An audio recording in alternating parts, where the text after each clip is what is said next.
So I've been reading the ancient Gnostic texts discovered at Nag Hammadi, as well as the Book of Enoch that was preserved via the Ethiopian Bible. So the more I understand, the more I start to see similarities between the Sumerian Anunnaki and the Gnostic Archons.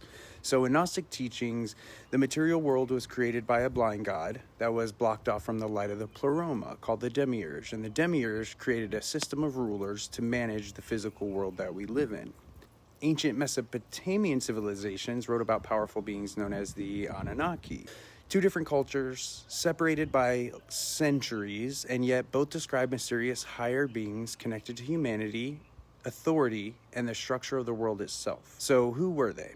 In Mesopotamian mythology, the Anunnaki were a group of divine beings associated with the heavens, the underworld, kingship, and cosmic order. In some translations of the Sumerian tablets, just like those of Zechariah Sitchin, humans, we were created by the Anunnaki to serve the gods, right? To perform labor and maintain civilization, to mine gold, which I don't think it was actually gold. I think it was our gold light, the gold light of our soul. So if you're familiar with Hermetic teachings and the Philosopher's Stone, then you know that it's commonly understood that turning lead into gold is a metaphor for actually transmuting density into light. So centuries later, Gnostic texts introduced a very different but incredibly similar idea. In books like the Apocryphon of John, the material world is ruled by beings called the Archons. The word archon means ruler. So according to the Gnostics, these beings were created by the Demiurge, a flawed creator who believes himself to be the only God.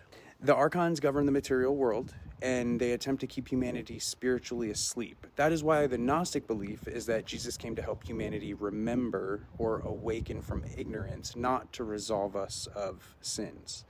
And this is where the parallels become pretty impossible to ignore. So both the Anunnaki and the Archons are described as powerful non-human rulers connected to the structure of the physical world. Both are associated with authority over humanity, and in both traditions, humanity exists beneath a hierarchy of cosmic beings. But why did multiple ancient traditions describe humanity as existing under the control of higher powers? Why do so many myths portray the material world as a place of limitation? And why do stories across thousands of years repeatedly suggest that humanity has forgotten something about our true nature? Whether these are echoes of shared cultural ideas, symbolic spiritual teachings, or something else entirely, like maybe a collective memory, the mysteries that surround the Anunnaki and the Archons continue to fascinate me.